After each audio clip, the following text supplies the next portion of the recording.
আজকের প্রথম খবরটা হলো মা বাবার অনুমতি ছাড়া সোশ্যাল মিডিয়া অ্যাকাউন্ট নয় কম বয়সীদের নিয়ম চালু করেছে সরকার। ফেসবুক ইনস্টা করতে গেলে এবার নিতে হবে বাবা মায়ের অনুমতি।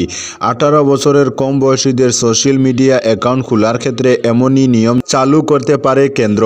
ডিজিটাল ব্যক্তিগত তথ্য সুরক্ষা আইন 2023-এর খসড়ায় এই মর্মে প্রস্তাব আনা হয়েছে। শুক্রবার ওই খসড়া প্রকাশ করেছে মোদী সরকার। নাগরিকদের থেকে এই প্রস্তাবে মতামত জানতে চেয়েছে তথ্য প্রযুক্তি মন্ত্রক। ইতিমধ্যেই অস্ট্রেলিয়া 16 বছরের কম বয়সীদের সোশ্যাল মিডিয়া ব্যবহারে নিষেধাজ্ঞা জারি করা হয়েছে। অপ্রাপ্ত বয়স্কদের সোশ্যাল মিডিয়া ব্যবহারের ক্ষেত্রে ডিজিটাল ব্যক্তিগত তথ্য সুরক্ষা আইন 2023-এর খসড়ায় করা নিয়মের কথা বলা হয়েছে। অল্প বয়স থেকে ব্যক্তিগত তথ্য সুরক্ষায় জোর দিতে চাইছে কেন্দ্র। ফলে বাবা মায়ের অনুমতি ছাড়া 18-র নিচে কেউ সোশ্যাল মিডিয়া অ্যাকাউন্ট খুলতে পারবে না। এক্ষেত্রে কি কি সুবিধা এবং অসুবিধা হতে পারে তা নিয়ে জানতে মতামত চাওয়া হয়েছে সাধারণ মানুষের থেকে। সরাসরি ওয়েবসাইট mygov.in-এ মতামত ব্যক্ত করতে পারবেন সকলেই। আগামী 18 ফেব্রুয়ারি থেকে নিজেদের মতামত জানানোর সুযোগ মিলবে। আজকের পরবর্তী খবরটি হলো করিমগঞ্জ জেলা আয়ুক্ত কার্যালয়ে খুলল আধার সংক্রান্ত হেল্প ডেস্ক। করিমগঞ্জ জেলায় এনআরসিতে বায়োমেট্রিক্স ব্লক থাকার কারণে যাদের আধার কার্ড পাওয়া সম্ভব হয়নি তাদেরকে সহায়তা প্রদান করতে শনিবার শ্রীভূমি করিমগঞ্জ জেলা আয়ুক্ত কার্যালয়ের প্রবেশদ্বারে একটি হেল্প ডেস্ক খোলা হয়েছে। শ্রীভূমি করিমগঞ্জ জেলার আধার সেলের দায়িত্বপ্রাপ্ত অতিরিক্ত জেলা আয়ুক্ত আনিস রসুল মজুমদার এনআরসির ডিপিএসকে এই হেল্প ডেস্কের দায়িত্ব প্রদান করে জানিয়েছেন যে এতে একজন অপারেটর থাকবে যে জনগণকে আধার কার্ড পুনরুদ্ধার ও প্রিন্ট করে দিতে সহায়তা করবে। জনগণ এতে এই সেবা গ্রহণ করতে অবশ্যই তাদের এনরোলমেন্ট আইডি এবং আঙ্গুলের ছাপ ও আইরিস স্ক্যান করে পরিচিত সাব্যস্ত করতে হবে। উল্লেখ্য, রাজ্যের সাধারণ প্রশাসন বিভাগ থেকে এনআরসিতে বায়োমেট্রিক ব্লক জনগণের আধার কার্ড প্রদানের জন্য একটি এসওপি জারি করা হয়েছে এবং ওই এসওপি কঠোরভাবে মেনে চলতে নির্দেশ দেওয়া হয়েছে। আজকের পরবর্তী খবরটি হলো সাংবাদিককে মারপিটের ঘটনায় আটক আবুব ও জাহির। সাংবাদিককে মারপিটের ঘটনায় শেষ পর্যন্ত আটক করা হলো বার্মিজ সুপারির ব্যবসায়ী আবুব মজুমদারকে।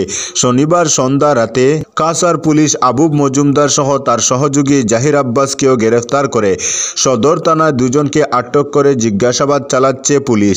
এদিন কাছাড়ের পুলিশ সুপার নুমাল মাহাত্তার সঙ্গে সাক্ষাৎ করে পুরো বিষয়টি নজরে এনে একটি স্মারকলিপি প্রদান করে শিলচর প্রেস ক্লাব।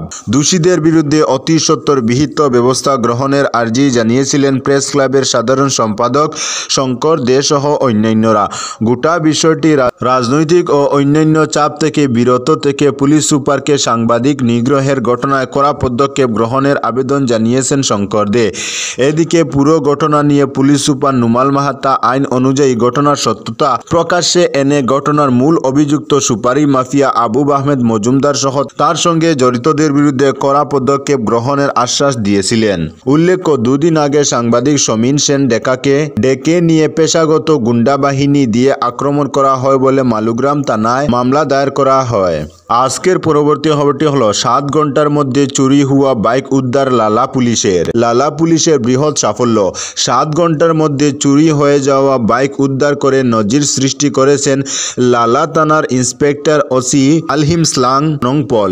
শুক্রবার রাত আনুমানিক 8টা নাগাদ AS 24B 1779 নম্বরের একটি গ্ল্যামার বাইক লালা বিবেকানন্দ মেলার সামনে থেকে চুরি হয়। সঙ্গে সঙ্গে খবর দেওয়া হয় লালা পুলিশে। লালা থানার ইন্সপেক্টর ওসি লালহিম স্লাং পল দলবল নিয়ে অভিযান চালিয়ে রাত আনুমানিক 3টা নাগাদ চন্দ্রপুর দ্বিতীয় খণ্ড থেকে উদ্ধার করতে সক্ষম হন। চেকিং চলাকালীন পুলিশ বাইক সহ নিশ্চিন্তপুর দ্বিতীয় খণ্ডের বছর কুড়ির জাবেদ হোসেনকে আটক করে পুলিশ তদন্ত অব্যাহত রাখছেন। বাইকের মালিক হাইলাকান্দির দক্ষিণ সোনাপুরের শফিকুদ্দিন লস্কর। আজকের পরবর্তী খবরটি হলো জালুকবাড়িতে কিশোরীকে অপহরণ ও ধর্ষণ, গ্রেফতার 2 নাবালক। গৌহাটির জালুকবাড়ি এলাকায় 13 বছরের এক কিশোরীকে অপহরণ ও ধর্ষণের অভিযোগে 4 জনের বিরুদ্ধে অভিযোগ আনা হয়েছে। প্রতিবেদন অনুসারে 1 জানুয়ারি জালুকবাড়ির কৈলাসপুরের 4 জন লোক কিশোরীকে অপহরণ করে এবং কাছের একটি হোটেলে নিয়ে যায়, যেখানে তারা তাহাকে গণধর্ষণ করে বলে অভিযোগ। অভিযুক্ত সুন্দরবাদীর বাসিন্দা। পরে কিশোরীকে তার বাড়ির কাছে পরিত্যক্ত অবস্থায় পাওয়া যায়। কিশোরীকে উদ্ধারের পর পরিবারের তরফে থানায় অভিযোগ দায়ের করা হয়। এরপর তদন্ত শুরু হয়। অভিযুক্তদের মধ্যে 2 জন নাবালককে গ্রেফতার করা হলেও বাকি 2 জন এখনও পলাতক। পক্সো আইনে একটি মামলা দায়ের করা হয়েছে এবং আরও তদন্ত চলছে। আজকের পরবর্তী খবরটি হলো আজমিরে 10-12 মতো চাদর পাল্টাচ্ছেন প্রধানমন্ত্রী। রুখতে আদালতে হিন্দু নেতা। খাজা মঈনুদ্দিন হাসান চিশতির দরগায় 813তম বার্ষিক উরুস উপলক্ষে হাজার হাজার তীর্থযাত্রী শুক্রবার প্রথম জুমার নামাজ আদায় করেন। দরগা শাহজানি মসজিদ থেকে দরগা বাজার, কিয়াত বিশ্রামস্থল ও ঈদগাহ মাঠ পর্যন্ত মুসল্লিদের দীর্ঘ সারি দেখা গিয়েছে। উরুস উপলক্ষে আজমিরে অবস্থিত 13 শতকের সুফি সাধক খাজা মঈনুদ্দিন চিশতির রওজায় 10-12 মতো চাদর পাঠিয়েছেন প্রধানমন্ত্রী নরেন্দ্র মোদী। শনিবার এই চাদর নিয়ে পৌঁছেন কেন্দ্রীয় মন্ত্রী, কিন্তু বিষয়টি এখন আদালত পর্যন্ত পৌঁছেছে।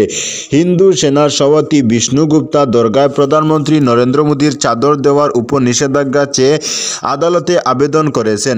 আজমিরের একটি আদালতে এই আবেদন করা হয়েছে। বিষ্ণুগুপ্ত এর আগে দাবি করেছিলেন যে আজমির শরীফ দরগায় একটি শিব মন্দির ছিল। আজমির আদালতে তার আবেদনের মামলা বিচারাধীন। আবেদনে দরগা সমীক্ষার দাবি জানানো হয়েছে। লাইভ লর রিপোর্ট অনুযায়ী বিষ্ণুগুপ্ত বিচারাধীন মামলায় চাদর নিষিদ্ধ করার আবেদন করেছেন। তিনি বলেন, বিষয়টি এখনও আদালতে বিচারাধীন, কিন্তু বিতর্কিত কাঠামোর উপর একটি সিট পাঠিয়ে কেন্দ্রীয় সরকার বিচার বিভাগের স্বাধীনতা এবং ন্যায্য বিচারের অধিকারকে দুর্বল করেছে। পুলিশ সুপার বন্দিতা রানাও শুক্রবার দরগা পরিদর্শন করেন এবং ব্যবস্থা পর্যবেক্ষণ করেন। আজকের পরবর্তী খবরটি হলো জম্মু কাশ্মীরে ভয়ঙ্কর দুর্ঘটনা, 2 সেনার মৃত্যু। জম্মু কাশ্মীরে ভয়ঙ্কর দুর্ঘটনা। উত্তর কাশ্মীরের বান্দিপুয়ার কাছে সেনাবাহিনীর একটি গাড়ি নিয়ন্ত্রণ হারিয়ে খাদে পড়ে যায়। দুর্ঘটনায় 2 সেনার মৃত্যুর খবর মিলেছে। আহত হয়েছেন আরও অনেকে।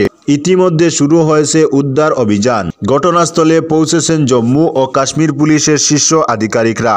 এখনও পর্যন্ত এই দুর্ঘটনার কোনো নাশকতার প্রমাণ পাওয়া যায়নি, তবে বর্তমানে পুলিশ ও সেনাকর্মীরা উদ্ধার অভিযান চালাচ্ছেন এবং দুর্ঘটনার সঠিক কারণ জানার চেষ্টা চলছে। আজকের পরবর্তী খবরটি হলো গাজায় ইসরায়েলি বিমান হামলায় 2 দিনে মৃত্যু 140 জন। ফিলিস্তিনের অবরুদ্ধ গাজায় ইসরায়েলি বিমান হামলার নির্মমতা অব্যাহত রয়েছে। গত 2 দিনে প্রায় 140 জন ফিলিস্তিনি নিহত হয়েছেন। শুধুমাত্র শুক্রবার 61 জন নিহত হওয়ার খবর পাওয়া গেছে, আর বৃহস্পতিবার এই সংখ্যা ছিল 77। এর মধ্যে কাতারে যুদ্ধবিরতি আলোচনা শুরু হওয়ার সাথে সাথেই এই পরিস্থিতি সামনে আসে। গাজার স্বাস্থ্য মন্ত্রণালয় বৃহস্পতিবারের হামলায় নিহত এবং আহতদের সংখ্যা জানিয়েছে। মন্ত্রণালয়ের তথ্য অনুসারে বৃহস্পতিবারের হামলায় গাজা উপত্যকার অন্তত 8টি এলাকায় বিমান হামলা চালিয়েছে ইসরায়েলের বিমান বাহিনী। তো বন্ধুরা, আজকের জন্য এতটুকু। পরবর্তী কোনো নতুন ভিডিওতে দেখা হবে, তখন অবধি ধন্যবাদ।